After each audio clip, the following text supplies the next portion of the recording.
So welcome, my beloved colleague, Patricia. We so appreciate your consistent visionary leadership. And as always at SETC, we begin all things by giving thanks to our creator.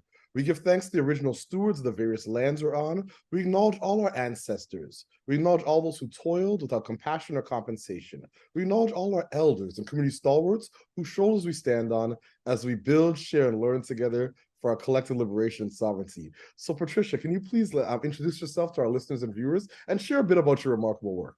Yeah, my name is Patricia Bebia Mawa. Thanks for having me, Victor, by the way. I'm the Executive Vice President of Silvertrust Media and Afroglobal Television. Well, there's a short video that I would like to share that highlights some of, my achievements, which, over the years, we've mostly worked in elevating the Black community and, the wider Canadian audience, using the media as our main, tool. Incredible. Thank you so much for that remarkable video and remarkable context. So what inspires you about your work? What has you curious right now? Wow, that's a great question. What has me curious and what inspires me about my work? The work that we do is really amazing. When we started to play in this space, in the media space, we were like pioneers because there was really nobody doing what we're doing. And we came into, this because there was a need, there was a vacuum. There were no TV shows that were focused on the Black community that were elevating. Most times when people turned on the television, what they saw was either war, poverty, or crime to do with the Black community. And we wanted to change that, image. So we actually, embarked on a journey to start a television, show to showcase, success stories, inspire us to aspire for greater levels of success, and to celebrate, our achievements with the world. And in 2002, we actually launched on Omni Television. It's the longest lasting show of its kind in Canada, now in its 22nd year. So Planet Africa is on Omni TV across Canada on all the, cable and satellite platforms. And in 2016, we launched our own, 24-hour TV channel. And we published 3 regularly scheduled magazines and, so many other titles in our Discover magazine series. We're hitting, almost 25 or so now. So what inspires me about our work is the ability, to bring about social change, to inspire us as a people who have historically been disadvantaged, to aspire for better, to know that we, come from a lineage of kings and queens and that greatness runs in our race. And so we do this by, showcasing the best in our community, by showcasing success stories. And we also have 2 award shows. So through these award shows, we showcase excellence in its purest form. And, our young people can see people that look like them excelling in different fields. So being able to, be part of this is really incredible. I tell you a quick story. So there was a time we did a story in one of our magazines on top African Canadians in the banking sector. So we approached the banks, and I remember a couple of the banks were pretty nervous, and they're like, okay, you give us a little bit more time. We have some promotions coming up. They're asking us, what is the highest, person in this bank and that bank. And believe it or not, the banks that did not have top people in the Black community in their leadership echelons. Within a short time, we saw, significant improvement. This means that our work challenged them to be more representative in, their leadership. So, even if it's just to let the world know that we also are making a difference. Also, we're also contributing to the Canadian mosaic. I think, these 2 reasons are very gratifying. And of course, I'm personally inspired, by the great strides that we've made as a community, in spite of all the challenges that we face and continue to face on a daily basis. Absolutely. That's absolutely remarkable. And remember, we're a people of griots. We're a people of oral tradition and narrative and story. So for you to be able to bring these stories out and once again, use that as a leveraging point to supports sectors and industries and ecosystems in terms of censoring justice, access, inclusion, diversity, and equity, and once again, change the landscape of some of these sectors is truly remarkable and inspiring. So once again, I applaud you. Madasi Papa. We give thanks for your leadership and your brilliance as always. So my next question, what challenges and barriers do you face in your work? And how are you and your team working to overcome some of these challenges? Yeah, I must admit that, setting up an organization that is focused on a community that is economically, at the bottom of the strata, and a community that has, historical disadvantage, and a community that, is often marginalized and overlooked, is in itself challenging, because I remember once we did get a few people who said to us, change the name of your company, because there's a little bit of a disadvantage in the name, because it has African in it. It's actually, reflecting Black people, and some people may not want to identify. But we were very, straightforward in terms of our vision and objectives, and our, what we actually set out to do. Number one was to bring dignity and respect to people of African heritage, wherever they were born on the planet, be it on the continent, in the Caribbean, or here, or whatever. And that's why when you see the name Planet Africa, wherever you're from on the planet, as long as you're linked or connected to Africa in some way, you're part of the vision. And our TV channel is called Afroglobal. Same concept. Whether you're Afro-American, Afro-Brazilian, Afro whatever, you're part of the vision. So our goal was to bring dignity and respect to our global, community of people connected to Africa in whatever way. You can say Black people. And the second goal is to unite us. And that's why even our name reflects that.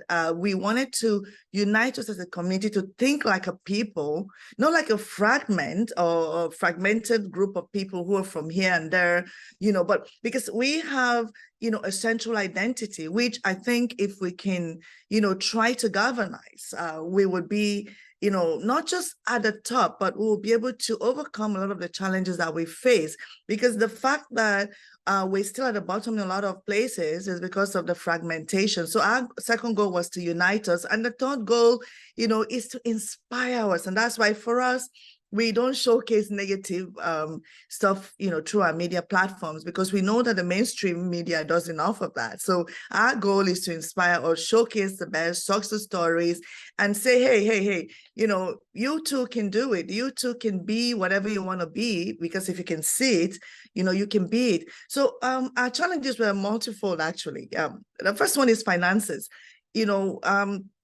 Trying to get financing to run an organization that's focused on the Black community proves to be the biggest challenge that you can think of. I mean, in recent times, we've seen even government, earmark, even banks earmark funding after, George Floyd and the advent of a few organizations advocating for the Black community. But prior to that, there was nothing, so finances was a challenge. And also getting us to believe in ourselves enough to invest in ourselves, to invest in an organization that reflected us, who we could be, not just reflecting who we are, but who we could be, and that's the aspiration that, keeps us focused and energizes us every day. The fact that we're trying to get us to look at the image of who and where we could, be as a people. And the third thing is the fact that, we are doing something that is unique. So sometimes when you're pioneering an idea or, a concept, you kind of, make a lot of mistakes. But I'm happy that, we kind of made a lot of mistakes, because we actually grew and learned from those mistakes. We persevered over the years, mainly because we're vision focused, and we came into the market, into the, this arena with a purpose, to make a difference. And I think, even though the challenges have been there, we have found creative ways to, stay above the waters and just keep going. That's beautiful. I appreciate your candor, your transparency, authenticity, and your vulnerability in sharing those truths. And I'm almost inspired because I always think of that proverb that speaks about until the lion learns to write, every story will glorify the hunter. And I feel when we're dealing with imperialism and colonialism and capitalism, the importance of being able to tell our own stories, to share our own narratives and reflect images that are positive to our children's children, we're in trouble. So I really applaud you and your team and your colleagues for all that you do to represent us so well. You make our ancestors proud, family. I give thanks for all that you do. So my next question is, do you have a set of key priorities right now? Everyone's always excited about the Planet Africa Awards, where we show African excellence. Afroglobal TV is thriving. Your print media is thriving. Do you have a set of key priorities right now in your work? Yes, I mean, we actually in a, evolving, industry, which has faced a lot of disruptions in the last few years with the advent of, digital platforms. And, also we are next door to a giant, the United States. So the media industry in Canada, continues to face this upheavals. But for us at this time, our main goal is to,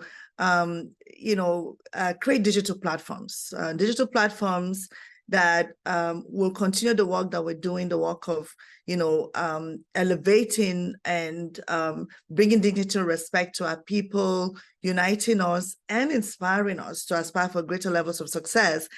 So our goal is to build digital platforms and to innovate, to catch up with, what's going on. We're already innovating in so many ways in, a lot of the things that we're doing, but we want to even do more of that. And then secondly, we also, have gone into the film, space. We produced a drama series called Omobella Palace, which is ongoing. And just this past summer, we actually produced a feature film titled The Life Coach, which tackles the problem of mental health, which, is very prevalent in our community. So we want to continue to use the media as a major, tool to harness, the benefits that it provides to impact the lives of members of our community and beyond. As you said earlier, right, the story of the hunt glorifies the hunter. We want to be the ones to tell our own stories from our own perspectives and, from the way that we want the world to not just see, but, hear about our experiences and, our journey and our history. Beautiful, beautiful. So my second last question, what is your ultimate goal? And what does success feel like and look like to you and your colleagues? What does success feel like and look like? When I look back at all that we've achieved over the years, I am tempted to say that we've been successful in doing what we're doing, but a part of me does not want to do that because I want to continue to challenge myself to yearn for the next success. The next success. Why I do not underestimate or minimize what we've done, the monumental impact that we've made over the years, but I choose to focus on what needs to be done because, believe it or not, our community and people of color in Canada still experience a lot of marginalization and setback, and the playing field is not level yet, so there's still a lot of work to be done.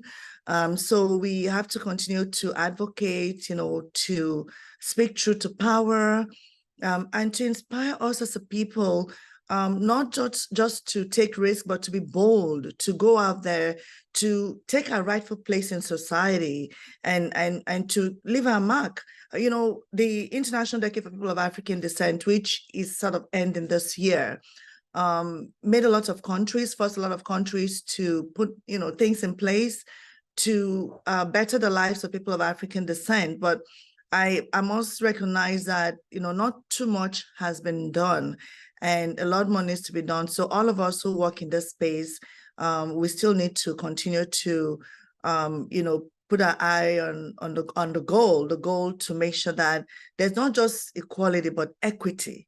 Equity considers intersectionalities, and it makes sure that everyone, whatever challenges or setbacks they have, can compete, favorably in different spheres with the rest of society. And to me, that's my inspiration going forward. And also to make sure that our young people continue to see, versions of themselves that reflect where they can, dream and aspire to get to. So those things really inspire me a lot. And for me, success is when we as a people are winning, not just when one person is winning. And when I say we as a people, I'm talking about all marginalized people, because, as they say, right, a threat to justice, injustice anywhere is a threat to justice everywhere. So we are like, a collective group of people who, need to stand together to ensure that no one, is left behind and no one is left at the bottom, especially, when we're actually thinking of progress for, the community at large. Incredible. Thank you so much. So my last question, do you have any closing thoughts or a call to action for our listeners and our viewers? First of all, I just want to say that I'm very proud of the work that you and your organization, is doing. I was just reading about what you're doing. It's really incredible. And believe it or not, each and every one of us has a unique opportunity to make a difference and an impact wherever we are. It doesn't have to be, grandiose or big things, but, in our own little way, we could, make a difference wherever we are. And one thing I'll just say is, let's not be comfortable with a little. Let's continue to, yearn for, the possibilities and the opportunities that we can get. Let's not just, once we're thrown a little carrot, be content with that.